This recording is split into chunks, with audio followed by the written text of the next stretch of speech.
Olá, que prazer darmos início ao nosso programa Sala de Imprensa.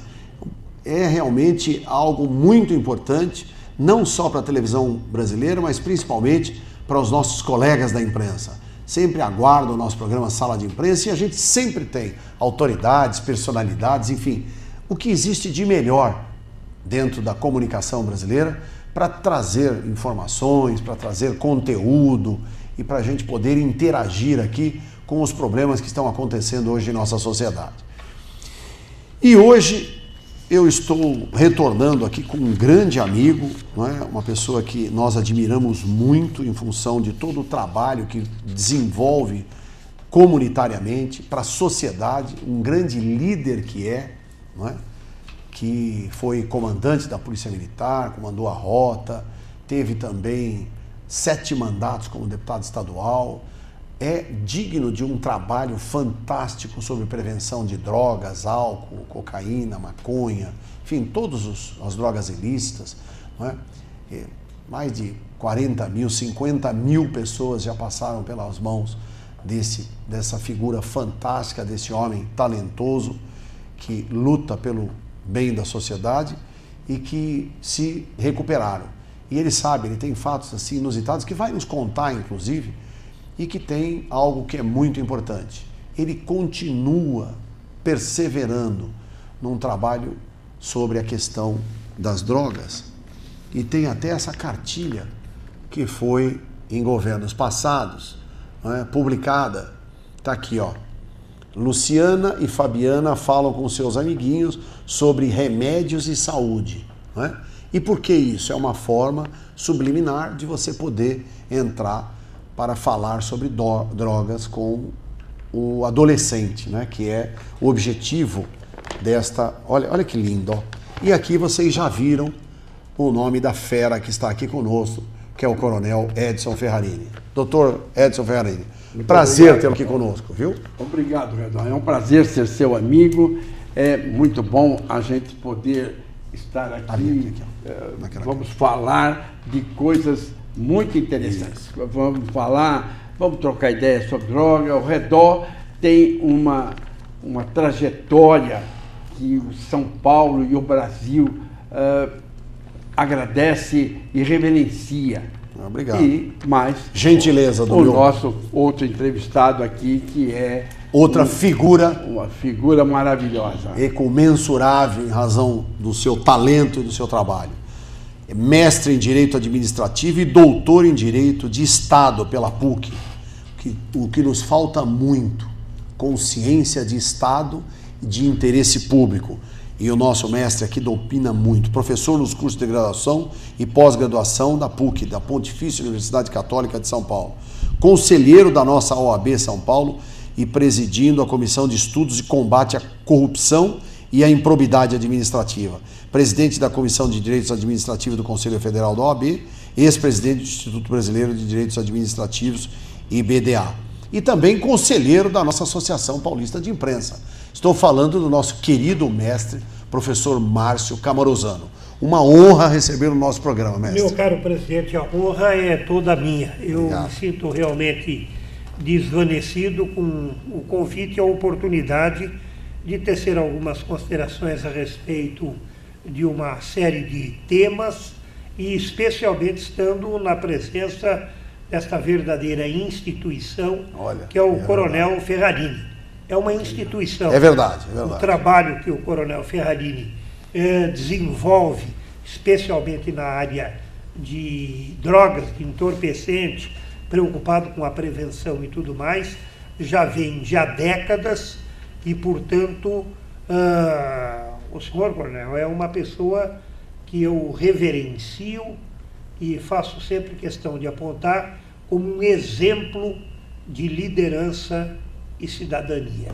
Isso é fundamental. Obrigado, e o que o professor Márcio Camarosano citou aqui para nós como um referencial, eu, na verdade, reitero que, além de tudo, o nosso querido Coronel Edson Ferrarini é hoje uma das mais importantes reservas morais desse país.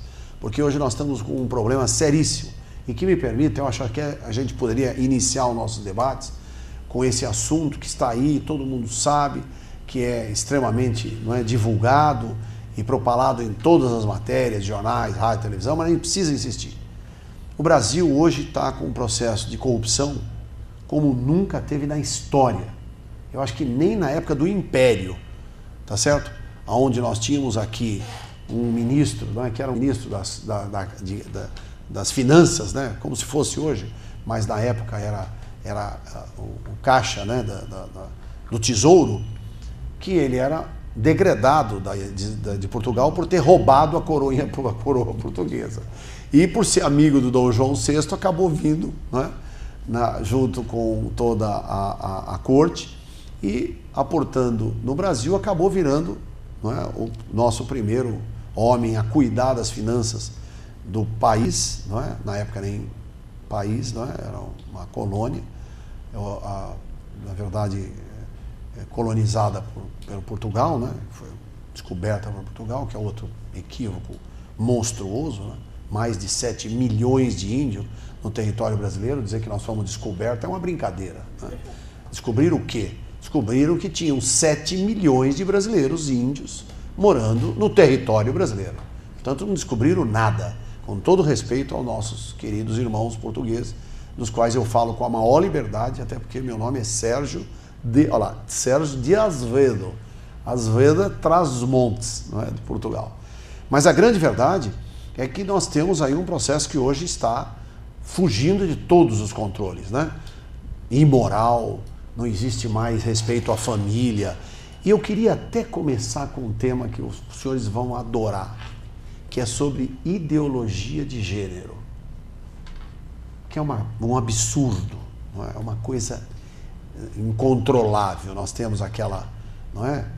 Aquela pessoa que eu vou até, de certa forma, né, não citar o nome dela, que não há necessidade, mas dizer que a criança, quando nasce, não é, ela não tem sexo. Não é? Quer dizer, contraria princípios cristãos, contraria princípios biológicos, contraria princípios médicos, sociológicos. Não é? E outra, é como se você dissesse que quando a gente precisa viver, mas não há necessidade nem de comer e nem de tomar água. Você toma água se você sentir sede, e se você come, se sentir fome. Quer dizer, então, vamos brincar de não comer para ver o que acontece, né?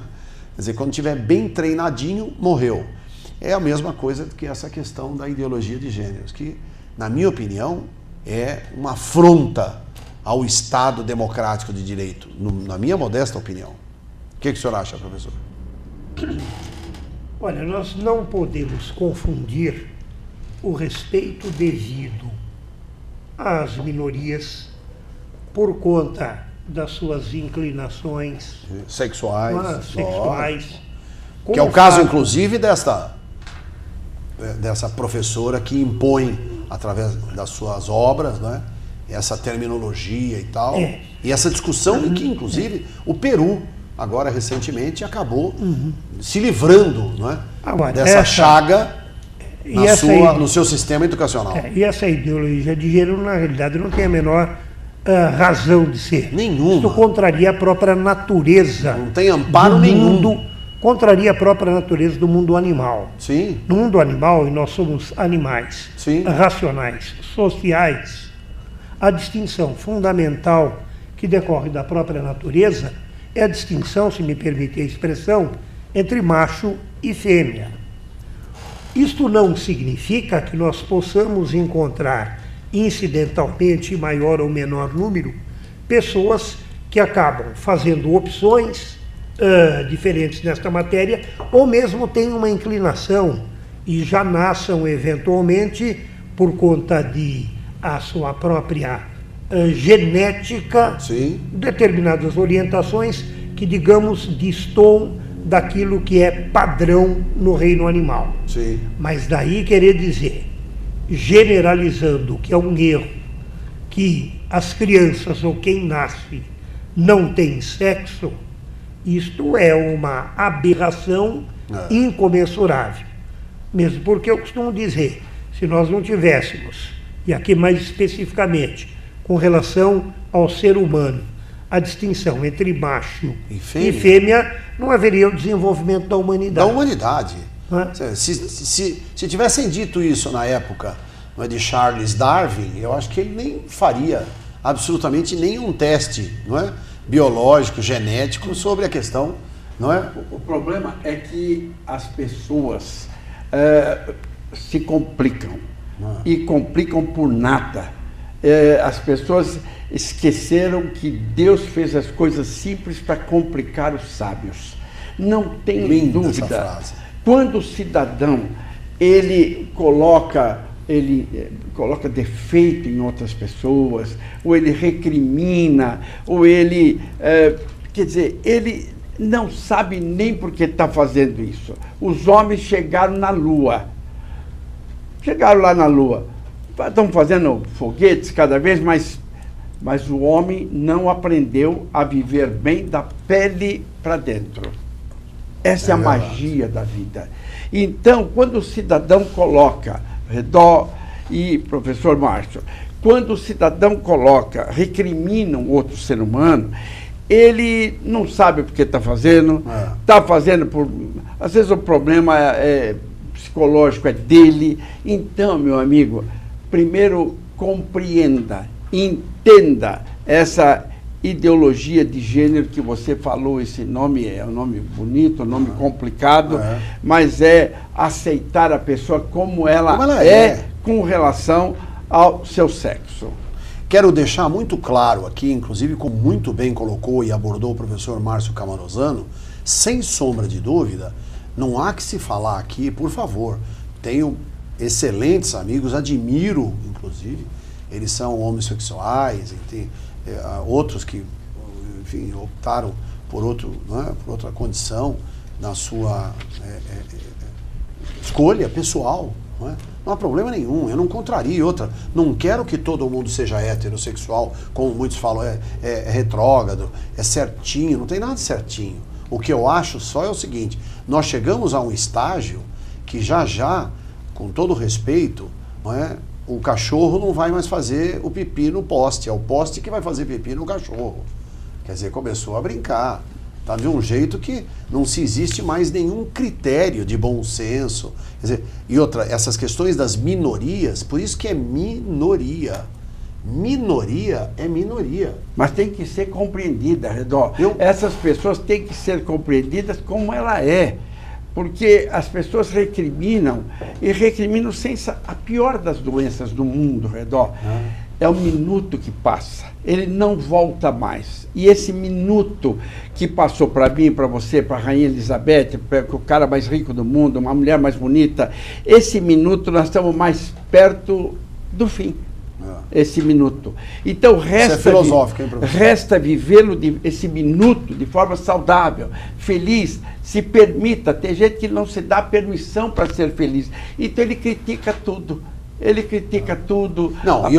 Olha, me permita, pior do que querer criticar, com todo respeito, essa questão da ideologia de gênero está muito claro, que é fazer com que as pessoas, em maior número, tenham opções sexuais que não de heterossexual. Está muito claro isso, gente. Não vem falar de brincadeira comigo, porque eu conheço profundamente isso. É uma questão, inclusive, na verdade, é um marketing que está sendo usado, e um marketing, inclusive, na minha opinião, anarquista, porque não aceita...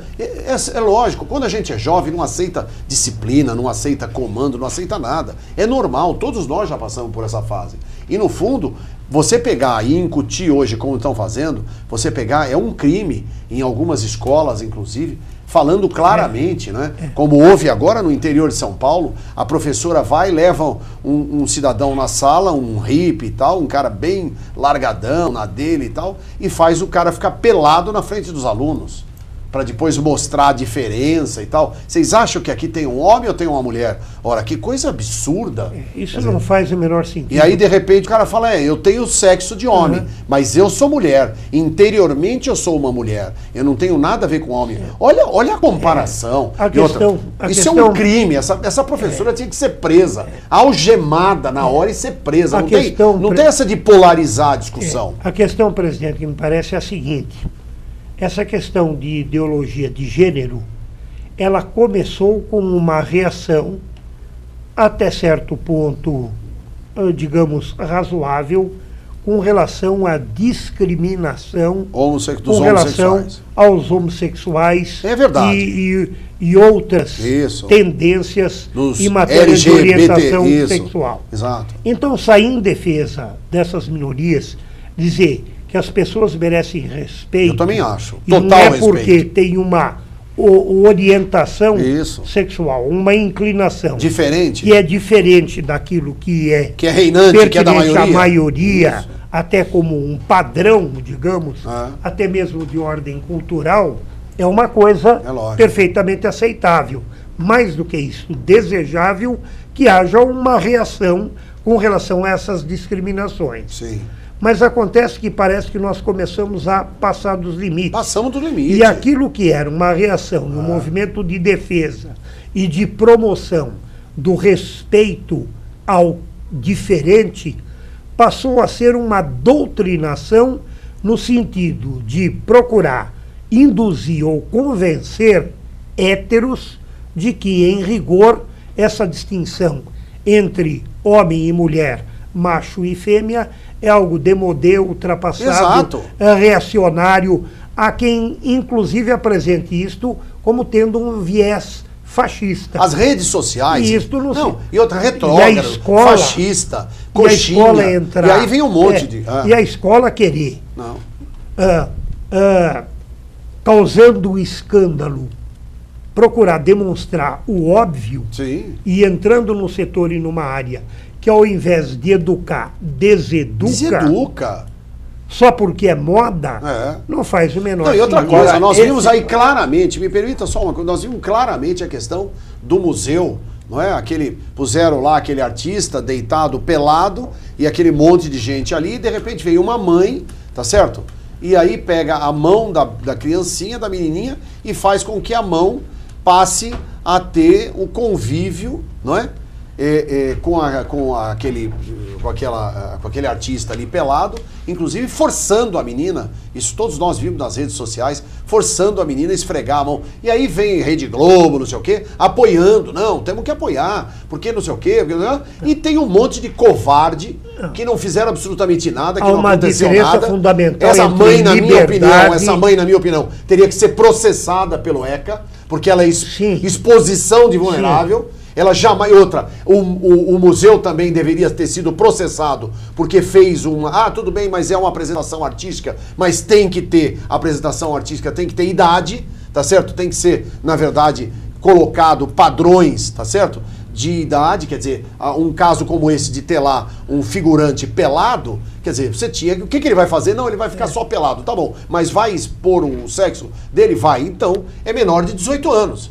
Pô, não pode, menor de 18 anos não pode entrar. Por quê? Porque é critério da sociedade. Agora, é um assunto absolutamente novo, esse assunto, esse tema. É novo. Do homossexualismo é novo para as pessoas entenderem. É novo para as pessoas saberem como comportar. É novo para saber, nós não entendemos nada de o que acontece no cérebro, por que um é heterossexual, por que o outro é homossexual, por que um é infeliz, por que o outro é feliz.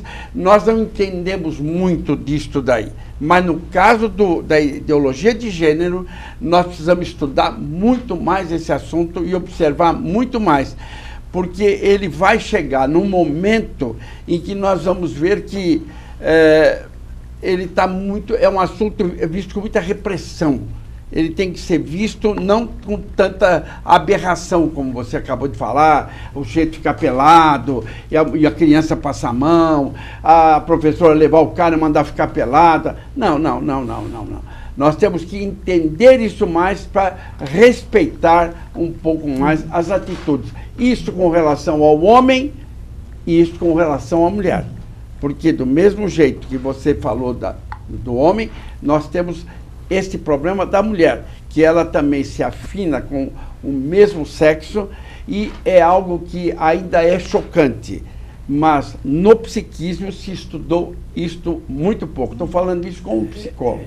Nós não podemos, e muita gente tem confundido, liberdade com direito de liberdade.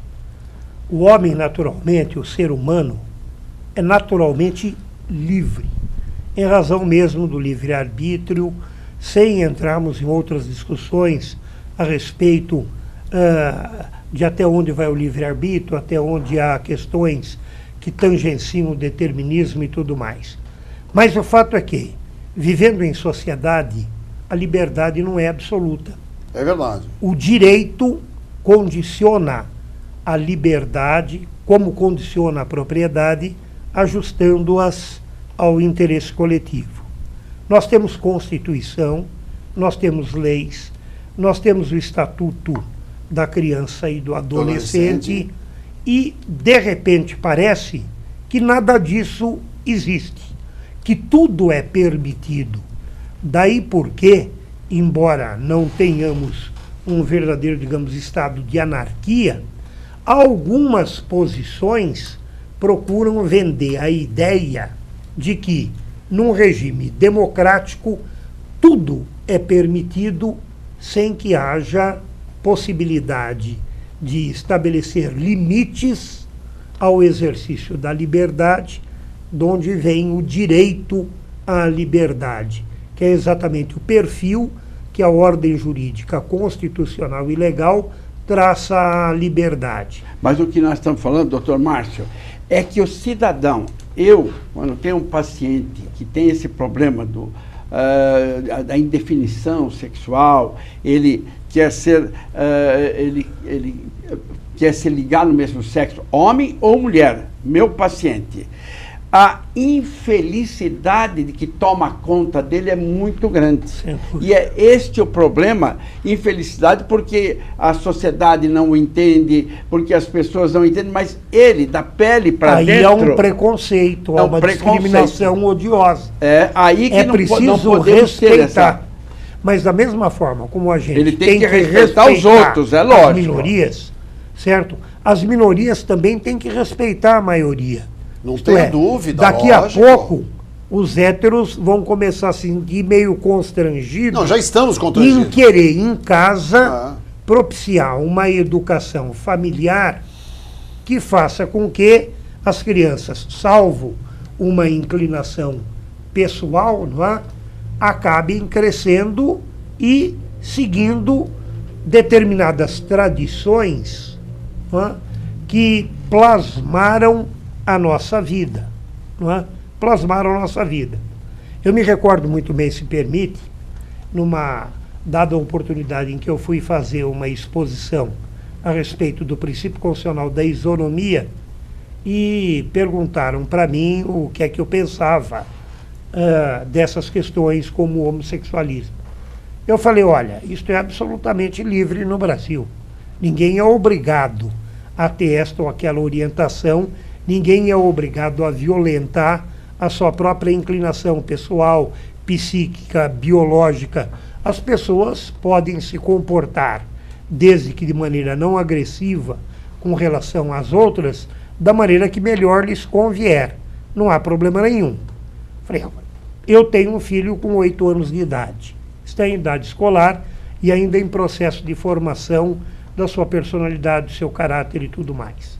Bom, o que é que naturalmente eu espero do meu filho? Que assim como o meu pai e o meu avô e eu, como eu tive filhos, graças a Deus, homens e mulheres, continuem desta maneira. Mas disse, se porventura mais adiante o meu filho se revelar um homossexual, não é por causa disso que eu vou estigmatizá-lo, que eu vou negar a paternidade, que eu vou expulsar o menino de casa. Não é isto. Esse comportamento é de hoje. Mas há uns anos atrás, há 30 anos Tem atrás, razão. há 40 anos atrás, esse comportamento era absurdo. fui fazer uma palestra sobre havia uma repressão eu fui fazer uma palestra sobre direito penal militar no Chile, era o Pinochet o presidente, eu me lembro. Não. E eu fui com a polícia de lá, os carabineiros do Chile, fazer. E eu vejo que eles prenderam uma pessoa na rua, e eu falei, mas por que estão prendendo? Falei, não, é a palavra deles, é homossexual, não pode caminhar à la calle, rebolando, não pode, quer dizer, há 40 anos atrás, olha o absurdo que era aquilo. Então, veja como hoje provocou uma reação. Uma reação. Hoje está se chegando a um nível de compreensão e que precisa ser respeitado também. Porque o cidadão tem direito de ser feliz, claro, o cidadão fizer absurdos, tanto o hétero como o homossexual, ele tem que ser advertido. Agora, os homofóbicos nós temos, e ainda hoje, e não raras vezes, atitudes de agressão com relação àqueles que têm um...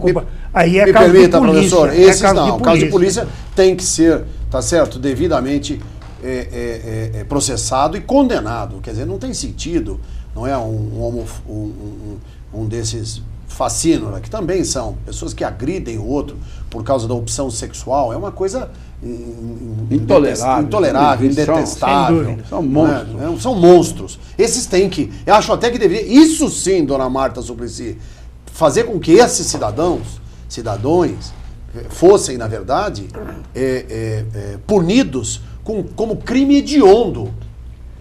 Atacar... Sim, a homofobia... Agora, não, mas aí é diferente. O que a Marta Suplicy, como senadora, quis, na verdade, era... Se você chamar um homossexual de viado, não é, ou de bicha, ou de coisa, isso ser considerado homofobia. Não é? Não, eu acho que isso é um exagero. É claro. É dentro dessa linha que nós estamos falando aqui. Agora, eu sou totalmente favorável, aliás, falo aqui em meu nome, não é? Que esse sim, precisaríamos, na verdade, capitular como crime hediondo não é qualquer tipo de agressão contra um homossexual. Não é nem só bater a paulada, qualquer tipo de agressão. Bullying. Homem ou mulher. Homem ou mulher. Bullying. O bullying. Então, bullying. Verdade. Não é? Uma coisa absurda. O importante é Deus nos fez para é o que eu disse, o que faz o psicólogo quando trata uma pessoa? Ele busca fazer com que ele seja feliz, com que ele consiga tirar todos os grilos da sua cabeça, todas as neuroses, tudo aquilo. E quando, às vezes, o homossexualismo, no homem e na mulher, ele gera uma insatisfação, até que, será que eu vou ser aceito? Como é que serão meus pais? Essa angústia é que não pode haver. É que não pode haver. Eu tive e tenho amigos que não são héteros. E pessoas da maior respeitabilidade. Eu também tenho, lógico. Pessoas admiráveis. Admiráveis. Eu tenho, inclusive, tem nada a ver um amigo meu que é um médico, um gênio. O cara é um gênio, um grande médico. E ele ainda, já discutimos muito sobre isso. E ele, como médico, estudioso da área, não é? Falou, Redó, isso é uma coisa que nem eu sei o que é. Enfim, mas eu sou assim. Qual é o problema? Não tem jeito, quer dizer, se nasceu assim, o que eu vou fazer? E eu falei, ótimo, quer dizer, é um ponto de vista que você tem que administrar e procurar. Olha, meu caro presidente, um dos melhores assistentes que eu tive na PUC era um rapaz que foi meu aluno. Sim, dos melhores. E que era homoafetivo, digamos. Isso, entendi. Um dos melhores assistentes que eu tive. Tá vendo? Um rapaz sério, aplicado, competente, acabou ganhando bolsa para estudar no exterior. Tem problema nenhum. A única coisa que me incomoda é que a agressão que muitos de nós sempre revelamos com relação àqueles que têm outra postura em matéria de orientação ou de inclinação sexual, não é? Acabam começando a agredir a nós, não é? Quando falamos que, de qualquer forma, a maioria esmagadora da população, não apenas entre os seres humanos, mas entre os animais, tem uma definição clara de macho e fêmea. Só isso. O ser humano, ele complica as coisas desnecessariamente. Ele se complica porque, por causa da cor, o branco e o negro, ele se complica por causa do time de futebol que ele torce, se complica por causa disso, se agride, se ofende, um porque é alto, o outro porque é baixo. Enfim, o ser humano, ele tem, como psicólogo, eu vejo sentar na minha frente as pessoas que são profundamente infelizes, às vezes, por nada. Ela cria na cabeça dela alguma coisa que não existe. E a única coisa que ela quer é respeito. Pronto. Respeito. Aliás, o meu mestre aqui, eu estou com 2 grandes mestres, cada um dentro das suas especialidades, das suas especificações, mas o Ferrarini trouxe uma frase que eu achei fantástica. Deus fez as coisas simples para complicar os sábios. Porque os sábios adoram, né? É verdade. Isso é muito evidente. Tem gente que é complicada. Você manda ele contar as vacas do pasto, ele conta as patas para dividir por 4. Conta as cabeças, é mais fácil.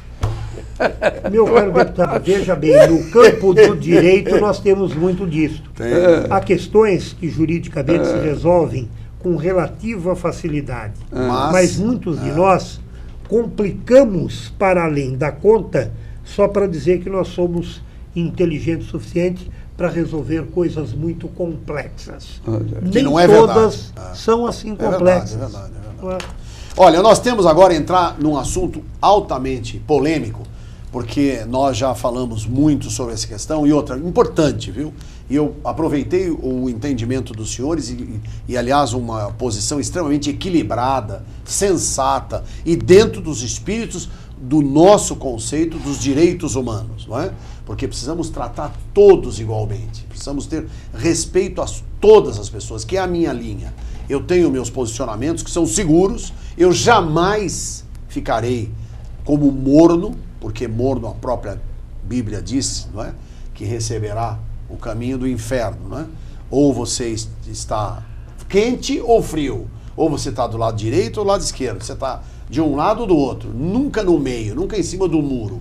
E aqui ficou claramente a posição de cada um e a nossa também, no sentido de fazer com que haja sempre o máximo e absoluto respeito às minorias, não é? A opção sexual de cada um, que é de total interesse individual e personalíssimo de quem o faz. Nós não temos nada com isso. E que Deus abençoe a todos. Meu querido amigo e professor Coronel Ferrarini, sua experiência, Coronel Ferrarini, inclusive, foi o grande mentor de todo o processo, quando deputado estadual, de criar, não é, a Polícia Militar Ambiental, quando ninguém falava isso. Quando foi, Coronel? Quando fizemos a Constituição, eu 1987. Por aí, eu não estou bem lembrado. 87, 88. Mas eu coloquei num artigo criando a Polícia Ambiental de São Paulo, que hoje é das mais importantes do Brasil. Então, além disso, ter defendido a Polícia Militar na Constituição. Porque o que queria, na época, quem queria acabar com a Polícia Militar, sentado na minha frente, fazendo a Constituição, era o Zé Dirceu. E mais 15 deputados do PT. Dizendo, vamos acabar com a Justiça Militar, vamos acabar, vocês vão com a Polícia Militar. Com a Polícia Militar vão ser reduzidos a 3 batalhões de choque e olhe lá. Isso o Zé Dirceu me dizendo. E eu pude... Que bom, né? Que a história contou diferente. A história contou diferente. E ele só não está preso porque nós temos uma justiça aí, com todo respeito, que não está sendo extremamente foi por aí afora atenta com essa questão. Mas a grande verdade é a seguinte... E nós temos hoje o Coronel Ferrarini na defesa intransigente em razão das questões das drogas. Fala um pouquinho, Coronel. A droga é o seguinte, eu lido com drogados há mais de 40 anos. E eu comecei a falar de drogas para ajudar um soldado. Um soldado meu comandava 500 pessoas num batalhão e tinha um soldado alcoólatra, mas não é alcoólatra. A viatura policial, ele indo com um garrafão de 5 litros da viatura e mais um funil, e na zona norte de São Paulo, na Serra da Cantareira, em todas as encruzilhadas de macumba, ele pegava a pinga, a marafa, punha no garrafão, levava para casa e bebia. e já tinha 4 internações no hospital militar por alcoolismo. Então ali eu comecei uma caminhada. E depois eu fui vendo que hoje, o que está acontecendo hoje em São Paulo? Veja você, por que a droga está indo tanto? Todo gozado. Eles falam tanto a Cracolândia, porque a Cracolândia, mas ninguém fala numa coisa. Tem um presidente com dignidade, um governador com dignidade de dizer, vamos fazer prevenção nas escolas, meu Deus do céu. Para não ter Cracolândia. Para não ter Cracolândia, cara. Esse aqui, eu fiz esse livro aqui falando sobre remédios e saúde. Aplica isso no 1º grau. A criança, coisa simples, a Branca de Neve, a bruxa queria fazer mal, deu uma maçã envenenada para ela. Filho, se a Branca de Neve tivesse dito não para a bruxa, não comia maçã envenenada. Quando o teu amigo oferecer droga, diz, fala não, tem orgulho de dizer. Mas precisa ter autoestima para isso. Autoestima para isso. Eu fui comandante da rota e eu nunca soube, e trabalhei 35 anos da Polícia Militar, nunca soube de uma pessoa viciada por um traficante. Nunca. Desses 40 anos, pela minha mão passou o Maracanã lotado de drogado. Ela veio pela mão do melhor amigo, do colega, do amiguinho, do namorado, e fala 5 mentiras. Entra nessa. Experimenta uma vez só. Está na moda, está todo mundo usando. Não seja careta. Eu pergunto, o seu filho está preparado para dizer não nessa hora? É isso aí. Professor. Eu fico, presidente, muito satisfeito Sim. em verificar esse depoimento, que na realidade já conheci em face do trabalho do coronel Ferralini. A primeira coisa que eu quero dizer é que eu concordo em gênero, número e grau com o coronel no que diz respeito à preservação da Polícia Militar. Sempre fui e sou contra a denominada unificação das polícias. A unidade de comando, em última análise, está com o governador do estado, pois com o secretário da Segurança. E nós temos a Polícia Civil e a Polícia Militar. Não, mas a isso posso fazer, militar, me permita, claro. em razão da nossa amizade, fazer uma pequena intercessão. Não quero tirar o seu direito de se manifestar, mas veja só, não tem sentido, com todo respeito, a gente ter de um lado o Copom, que é o rádio que transmite com a Polícia Militar, e do outro lado o da Polícia Civil, é o Copom e o... CEPOL. Copom atende mais de 30 mil chamadas por dia no telefone 190. Isso. E o CEPOL da Polícia Civil. Quer dizer, e outra. E a Guarda Civil Metropolitana, então, com outro. Quer dizer, não existe isso. Mas, isso é para facilitar para os bandidos. Meu caro presidente, o que acontece é o seguinte, isto pode refletir, em primeiro lugar, uma falta de comando. Isso. Há uma unidade, a Polícia Civil e a Polícia Militar estão subordinadas ao secretário da Segurança Pública e o secretário de Segurança Pública ao governador do estado. As polícias têm que se entender, têm que se comunicar, têm que falar a mesma linguagem. Há uma distinção de competências. Sim. Uma coisa é o policiamento ostensivo fardado e que vai exercer os atos de repressão quando absolutamente necessário, e outra coisa é a polícia judiciária, que vai promover a responsabilização daqueles que violam a ordem jurídica, sendo responsável pelos inquéritos policiais preparatórios das ações penais. Eu tenho um profundo respeito pela polícia, apesar de mazelas de um lado ou de outro, e tenho um profundo respeito pela Polícia Militar. E sentir de perto o valor... A melhor do Brasil, a de São Paulo, com 90 mil homens, e a melhor e a mais competente e a mais bem preparada do Brasil inteiro. Equiparada com as melhores polícias do mundo. Só para fazer um parênteses, doutor, que eu vou dizer ao senhor. A polícia tira de circulação. Por que a segurança pública não resolve? Nós tiramos de circulação o bandido. Eu prendi o mesmo bandido 20 vezes. Depois você entra num sistema judiciário que é esclerosado, que não anda, que o cara, você vê lá o Lava Jato, ele prende, no dia seguinte solta. Bom, Daí você entra numa caixa de reserva que chama sistema penitenciário. Aqui é a maior anarquia do mundo. São Paulo tem 220 mil presos. No Brasil, 620 mil presos. Os Estados Unidos têm 2 milhões de encarcerados. Lá o cara fica na cadeia. Aqui no Brasil não fica. O que eu estava complementando é o seguinte. Eu fui, na gestão Rubens Aprobato Machado e Carlos Miguel Aidar, presidente da Comissão de Direito Ambiental da Ordem dos Advogados do Brasil. E tive a oportunidade de ter um contato mais estreito com a polícia militar, com a polícia ambiental. Que era florestal naquela época.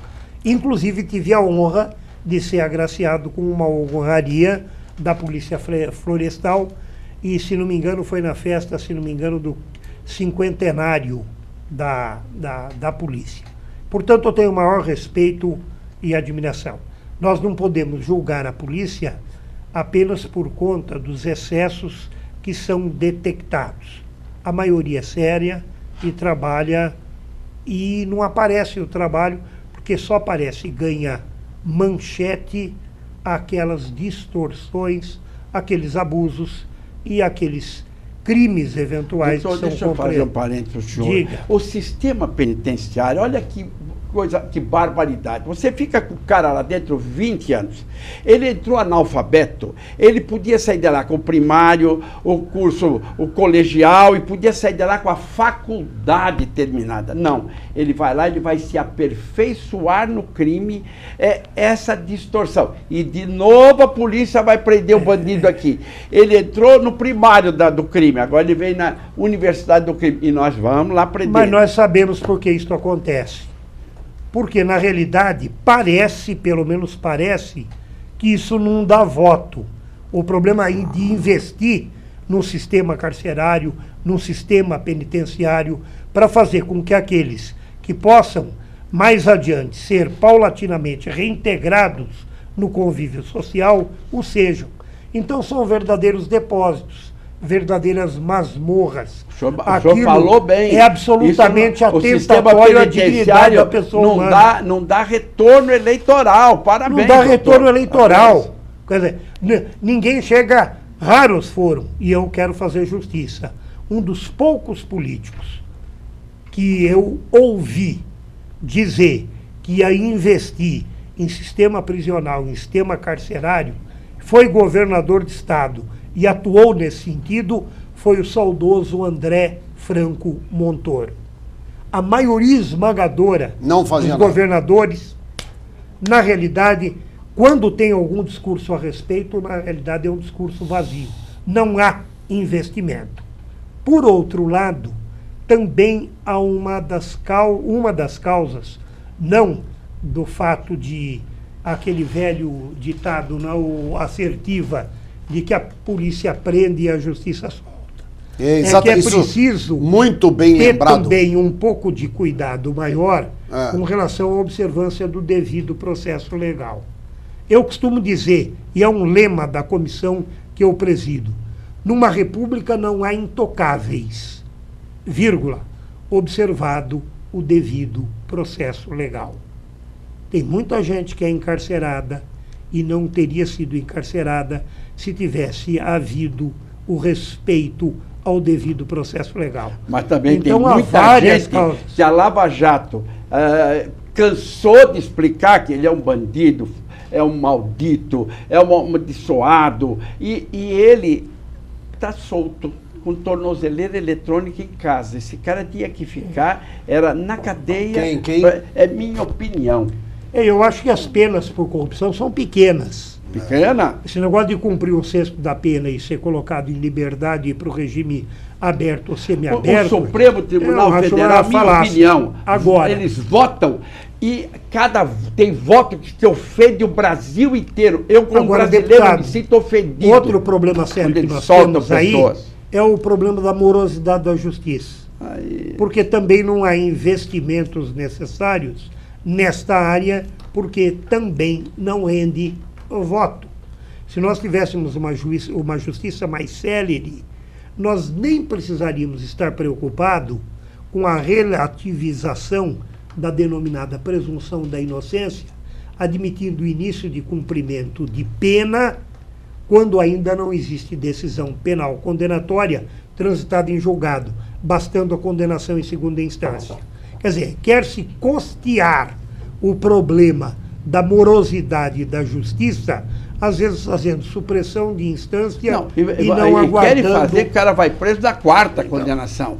Quer dizer, isso daí é uma bofetada na cara dos brasileiros, na minha cara. Eu sinto há uma muitas bofetada instâncias. quando faz isso. Aquele Mas o problema maior é a morosidade. Não, o problema maior é a morosidade morosidade da nós justiça. temos criminosos em São Paulo que não cumpriram um dia de cadeia porque o crime prescreveu, por causa da morosidade.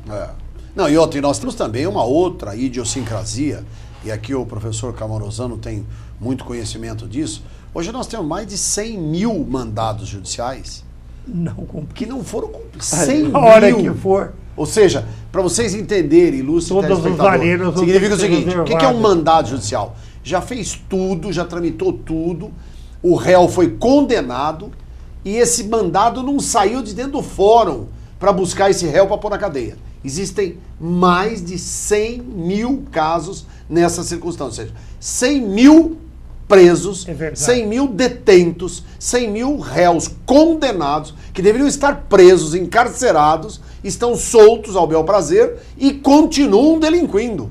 Agora o milionário, Esse não. ele arruma os melhores advogados do Brasil com o dinheiro que ele roubou e ele não vai para cadeia. Ele, no máximo, tornozeleira eletrônica, excepcionalmente o Sérgio Cabral, que é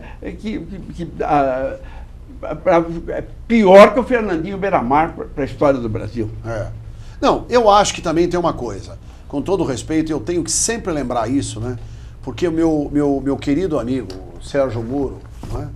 que eu tenho orgulho, não é? De citá-lo, até porque, não digo amigo, mas conhecido, mas é um xará, é um dos meus mais nobres xarás, o Sérgio Moro, não é?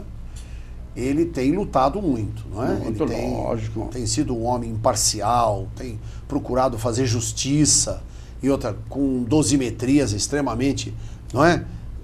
Bem sensatas, não é? A dosimetria é a quantificação da pena em razão da tipificação do crime e as circunstâncias que o crime ocorreram.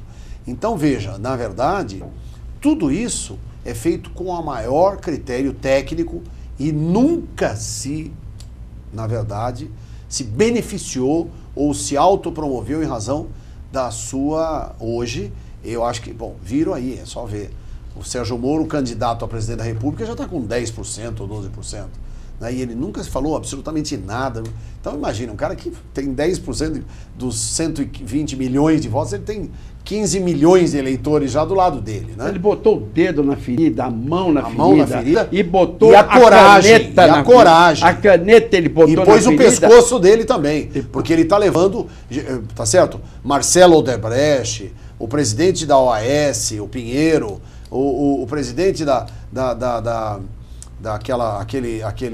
aquele Cachoeira, essa turma toda, foi todo mundo preso pelas mãos dele, o próprio Sérgio, não é? O Sérgio Cabral, pelo outro da segunda região do Rio, não é? Da primeira região do Rio, quer dizer, da TRF2. Quer dizer, tudo isso é um valor que o Poder Judiciário está se transformando. Aliás, o senhor, como um estudioso do Estado e seus poderes, legislativo, executivo e judiciário, professor Márcio, o que o senhor diria? Por que essa mudança? Porque isso nunca teve. Na verdade, o Poder Judiciário nunca pôs um rico na cadeia.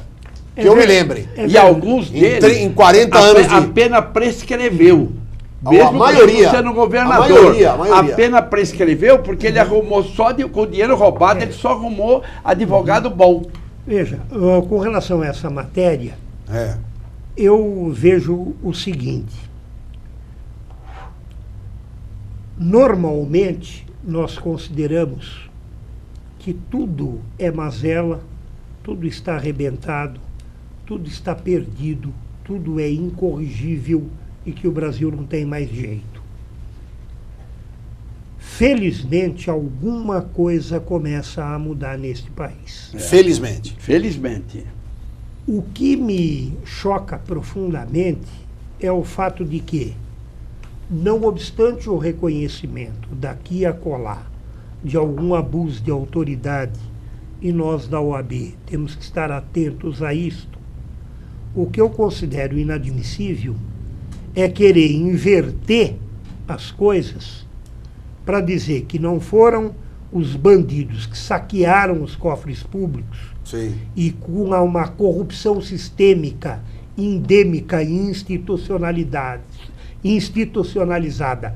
privam o poder público dos recursos indispensáveis, até mesmo a prestação de serviços públicos essenciais, começam a dizer que responsável por todas as mazelas não são os corruptos, mas um juiz como Sérgio Moro.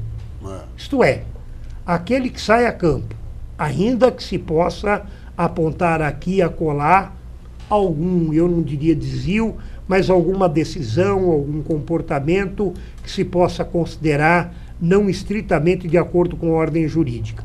Mas inverter as coisas e dizer que quem prejudica o país não são os corruptos, mas são aqueles que têm coragem de combater a corrupção, como setores sérios do Ministério Público, da Polícia Federal e da magistratura, representada, porque foi trazido aqui à colação por um Sérgio Moro, é um disparate. Essas pessoas que lutam contra a corrupção têm que ser apoiadas, têm que ser prestigiadas. Claro. Eu volto a dizer... O Sérgio Moro é meu ídolo. Só é contra ele o Sérgio Cabral. Claro. Eu costumo dizer, numa república não há intocáveis. Certo. E isto começou a se tornar realidade, de maneira tímida, mas nós vamos crescer. Isso. Numa república não há intocáveis, vírgula, observado o devido processo legal. Porque também estava não se pode, claro, não se pode querer também, agora, criminalizar eventualmente, e é claro que não se põe isto aqui, a advocacia ou o advogado. Não, a prova é tudo, porque, tem que ter a prova. Porque tudo sem prova, o devido processo legal, nós entramos num estado de exceção, numa ditadura, e ninguém quer isso. Ninguém quer. Nós somos um estado de direito democrático. Exato. Agora, vejo com muitos bons olhos o avanço de setores significativos das instituições nacionais dando combate à corrupção, que é um combate que não pode ter tréguas, vírgula, observado o devido processo legal. Claro, um governador ladrão, estamos citando o Sérgio Cabral, porque não tem outra definição, ele fez tanto mal para o Brasil quanto um Fernandinho Beiramar, com Marcola. Mais ainda. Mais ainda. Porque o Fernandinho Beiramar e o Marcola, desde o início, sempre foram bandidos. Vagabundos. E o outro não. O outro iludiu a sociedade. E matava de fome. E as crianças, as pessoas, e não tinha remédio nos hospitais. Esse cara, bom, eu sei lá... tem que morrer na cadeia e, se possível, na minha opinião, não dá nem água para ele. Senhores, o papo foi extremamente, valioso, uma conversa do mais alto nível, aqui ao lado de dois grandes homens públicos que defendem veementemente o Estado, a sociedade, trabalham com esse digno labor, que é o professor Márcio Camarosano, coronel Edson Ferrarini. Nós tivemos aqui a chance de discutirmos alguns temas, mas nós já estamos no nosso limiar. Não parece, mas já falamos quase 60 minutos. Eu queria dar a oportunidade agora ao professor Márcio, para depois o Ferrarini, nas suas últimas considerações, por favor. Rapidamente. Sim. Eu rendo uma vez mais as minhas homenagens. Muito obrigado. Ao programa. Ao nosso programa. Ao nosso programa. Que eu quero que o senhor seja um habituê do nosso programa. Mas olha, se convidar de novo, eu vou dizer que eu estou em stand-by. É só me convocar que eu vou receber a solicitação como uma ordem. Obrigado. Eu quero render as minhas homenagens na pessoa. Na sua pessoa, nosso presidente. Muito obrigado. Eu me honro de ter sido agraciado com o título de jornalista por esta instituição, fazendo parte do Conselho, Associação Paulista de Imprensa, sob a sua liderança, que tem um reconhecimento não apenas regional, mas nacional. Obrigado. Muitíssimo obrigado por esta oportunidade. Obrigado. Rendo as minhas homenagens. Obrigado. E quero dizer que eu sou, como estamos na presença de um ex-comandante, não é? Exato, da Polícia Militar, né? Nós estamos aqui, estou aqui em posição de sentido, sob seu comando. Obrigado. E dizer que esta minha honra Sim. é tanto maior na medida em que tive, de novo, uma oportunidade, já fazia tempo, de ouvir e dialogar com este grande homem, que eu digo, é uma instituição nacional, o Coronel Ferrarini, que já deu, ao longo das últimas décadas, uma demonstração indelével de como se exerce liderança em prol da cidadania. É um trabalho meritório, eu, em caráter pessoal, e se me permite o presidente, como conselheiro da API, como conselheiro seccional da OAB, eu rendo uma vez mais as minhas homenagens, e especialmente pelo fato do senhor ter usado uma expressão que resume muita coisa no que diz respeito ao combate às drogas, ao vício. Mais importante que tudo é a prevenção. E a prevenção há de ter por fundamento a compreensão das causas e o combate, sobretudo, a elas. Porque na medida em que se educa é o que leva o jovem a essa... e a juventude, nós não vamos ter que ver problema de tráfico de droga como um problema de polícia. Verdade. O doutor Márcio Camarosano deu uma aula agora, como ele está acostumado. Verdade. Deve ser um privilégio ser seu aluno, viu, doutor Márcio? Ele que é professor de várias faculdades, ele nos prestou esclarecimentos e agora foi de uma gentileza ímpar, de um grande amigo. Falou a verdade. De um grande companheiro. Muito obrigado. E somos amigos do Sérgio Redó, não é, doutor Márcio? Sem dúvida. O Sérgio Redó, ele é uma pessoa, presidente da Associação Paulista de Imprensa. E é uma pessoa respeitadíssima, é uma pessoa que, aonde ele se apresenta, eu também tenho orgulho de ter sido... ter a carteira de jornalista assinada por você. Obrigado, então, Sérgio Redó, você é dos grandes amigos que eu tenho. E hoje, mais ainda, estreitei a minha amizade com o Dr. Márcio Camarosano e o nosso programa, tomara que ele tenha sido ao agrado de todos os nossos ouvintes. Eu não tenho dúvida que, particularmente, o alto nível que foi estabelecido aqui, em razão da formulação das teses que compreenderam cada um dos assuntos que foram abordados, foi de altíssimo nível e muito proveitoso ao nosso público telespectador. Vou aproveitar e passar as mãos de cada um dos nossos colegas, que são dois grandes jornalistas, doutor Edson Ferrarini, doutor Márcio Camarosano, essa revista, que é uma revista que nós recebemos, não é? Está aqui essa revista que nós recebemos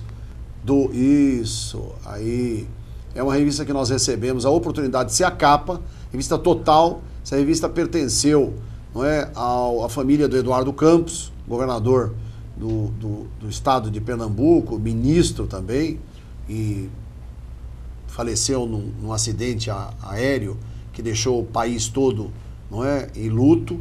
E depois o meu querido amigo Marcelo Mesquita acabou assumindo a revista, está aqui o Marcelinho, e deu a honra de fazer uma matéria extremamente prestigiosa. Está aqui o Marcelo, está aqui, ó, isso aqui, Marcelo Mesquita, e deu a honra de fazer uma matéria prestigiosa sobre a nossa Associação Paulista de Imprensa, contando a nossa trajetória, que o ano que vem completa 85 anos. Olha, a todos que assistiram o nosso programa Sala de Imprensa, meu muito obrigado.